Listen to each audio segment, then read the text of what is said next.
नमस्कार, मैं आपके साथ शीतल वाखंडी और आप देख रहे हैं लोक संहिता।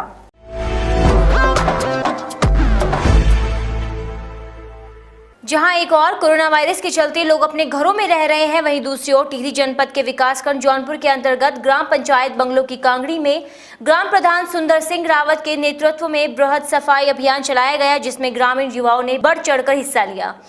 वह गांव के साथ साथ कैंपटी फॉल जाने वाले पूरे नाले को साफ किया गया। उन्होंने बताया कि बाहर से आने वाले असामाजिक तत्व कैंपटी फॉल वाले नाले में प्लास्टिक की बोतलें, चिप्स आदि के साथ साथ शराब की बोतलें प्रयोग कर इधर उधर फेंक देते हैं। आज हमारे ग्राम प्रधान के नेतृत्व में सफाई अभियान चलाया गया। ये जो कैंपटी फॉल है, इसका जो हमारा नाला है, इसमें बहुत ज़्यादा गंदगी हो चुकी थी। बाहर के बहुत सारे लोग यहाँ आके गंदगी मचा रहे हैं, तो हम लोगों ने आज इसका सफाई की है।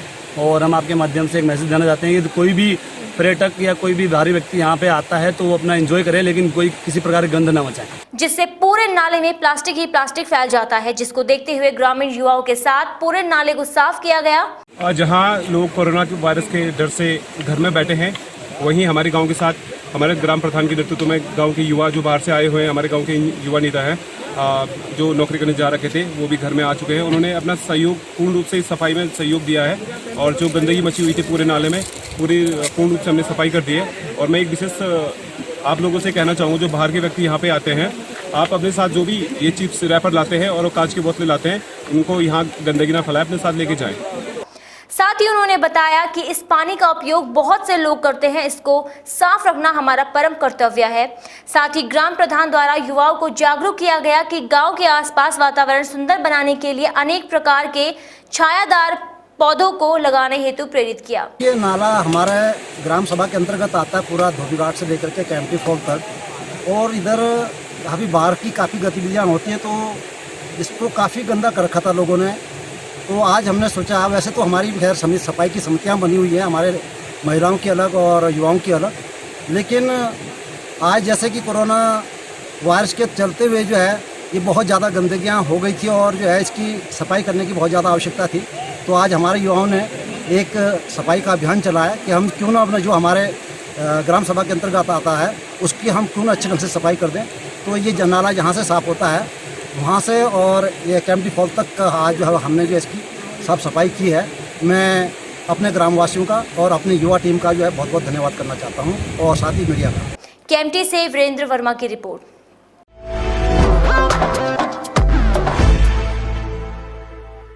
आंध्र प्रदेश में मजदूरी करने गए सैकड़ों लोग लॉकडाउन के कारण फंसे हुए थे, जिनको आंध्र प्रदेश सरकार और उत्तराखंड सरकार के सहयोग से दिनेशपुर उनके गांव लाकर 14 दिन तक क्वारंटीन सेंटर में भेजा गया था, जो आज स्वस्थ होकर अपने घर पहुंचे हैं। सभी मजदूर अंतर्राष्ट्रीय हिंदू परिषद के प्रदेश अध्यक्ष डॉक्टर राजीव महाजन से मिलने पहुंचे, जहां डॉक्टर राजीव महाजन के नेतृत्व में राष्ट्रीय बजरंग दल के कार्यकर्ताओं द्वारा पुष्प वर्षा करके सभी मजदूरों का स्वागत किया गया। आज बड़े हर्ष का विषय है कि दिनेशपुर के क्षेत्र के सैकड़ों लोग जो आंध्र प्रदेश में लॉकडाउन के कारण फंस गए थे, अपने घर लौट आने के बाद लॉकडाउन में 14 दिन रहने के बाद स्वस्थ होकर घर पहुंच गए। यह सब लोग मेरे से मिलने महाजन नरसिंह होम आए, मुझे बड़ा अच्छा लगा और हमारे कार्यकर्ताओं के द्वारा पुष्प वर्षा करके इन सभी लोगों का स्वागत किया गया। मैं इन लोगों को एक संदेश देना चाहता हूं कि अभी लॉकडाउन पूरी तरह से ख़त्म नहीं हुआ है। जो भारत सरकार की जो गाइडलाइंस हैं उनका पालन करते हुए यह अपने क्षेत्र में रहें। जिसके बाद सभी मजदूर डॉक्टर महाजन को धन्यवाद करके पहुंचे, जिनको डॉक्टर राजीव महाजन द्वारा पुष्प वर्षा कर सम्मानित किया गया। गदरपुर से डीके सरकार की रिपोर्ट।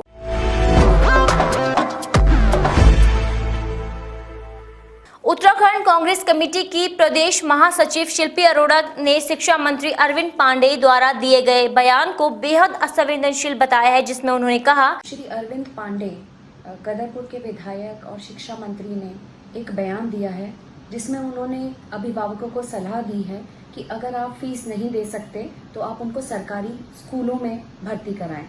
बहुत ही असंवेदनशील बयान है, संवेदना से बहुत परे हैं। मैं शिक्षा मंत्री जी से पूछती हूँ कि आप पहले तो एक स्तर बनाइए ना सरकारी स्कूलों का।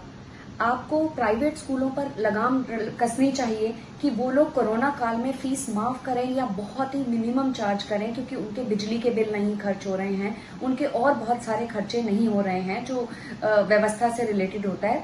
टीचर्स की तनख्वाह दे रहे हैं तो बहुत मिनिमम बिल उनको चार्ज करना चाहिए। फी को बिल्कुल या तो बिल्कुल फोरफीट कर देना चाहिए या बहुत कम चार्ज करना चाहिए। आप उन पे लगाम कसने की बजाय आप अभिभावकों को ये सलाह दे रहे हैं कि वो अपने जिगर के टुकड़ों को सरकारी स्कूलों में पढ़ाएं, जहां पे टीचर्स का कुछ अता पता नहीं है, कई स्कूलों में छतें तक नहीं है, और आप उसको मिला जुला कर कई स्कूलों को मर्ज कर आप बच्चों के लिए, छोटे बच्चों के लिए बहुत दूर तक आप ट्रैवल कर रहे हैं। कोरोना के समय में इस तरीके का बयान निंदनीय है और बहुत ही असंवेदनशील है।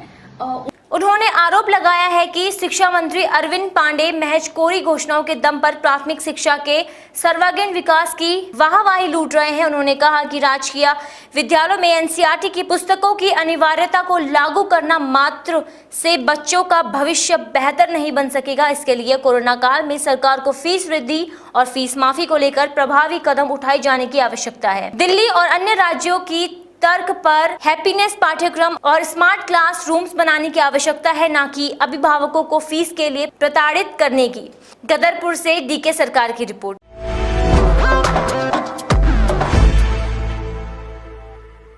भगवान बद्री विशाल की यात्रा स्थानीय ग्राम वासियों के लिए खोल दी गई है। आगामी 30 तारीख के बाद भगवान बद्री विशाल की यात्रा प्रदेश भर के लोगों के लिए खुलने की संभावना है, जिसको लेकर महिला द्वारा आज समस्त वाहन चालकों को निःशुल्क मास्क वितरित किए गए। साथ ही महिलाओं का कहना था कि वर्ल्ड में कोरोना जैसी महामारी ये पूरे देश में फैल चुकी है और ये पहले मतलब चाइना से और अमेरिका विभिन्न देशों में ये बीमारी अपना प्रकोप दिखा चुकी है। और फिर ये उत्तराखंड मतलब पूरे उत्तराखंड में हमारे और पूरे भगवान बद्री विशाल की यात्रा पर आने वाले समस्त तीर्थ यात्रियों को भी निःशुल्क मास्क वितरित कर कोरोना संक्रमण से बचने के सुझाव देती रहेंगी। साथ ही टैक्सी एसोसिएशन के अध्यक्ष चंडी प्रसाद बहुगुणा ने बताया कि कोरोना को लेकर के सभी वाहन चालक सजग है। वाहनों को निरंतर सैनिटाइज किया जा रहा है एवं 50% सवारी ही वाहनों में बैठाई जा रही है। उत्तराखंड में चमोली जिले में भी रहा। और जो सोशल डिस्टेंसिंग का जहाँ तक सवाल है, हम लोग जहाँ तक यात्रा का सवाल है, यात्रा पे हम लोग पूरी तरह फोकस किए हुए हैं। जिस तरह से भी यात्रा चलेगी उसमें सोशल डिस्टेंसिंग का और मास्क वगैरह का पूरी तरह प्रयोग कर रहे हैं। गाड़ियों को चलाने में पूरी तरह सावधानी है। जो भी लोग यहाँ पे आ रहे हैं तो उनसे वार्ता करके ही गाड़ियों में उनको बैठाया जा रहा है। अगर बात करें तो जोशीमठ से अभिषेक अग्रवाल की रिपोर्ट। खबरों का सिलसिला आगे भी जारी रहेगा। देखते रहिए लोक संहिता। नमस्कार।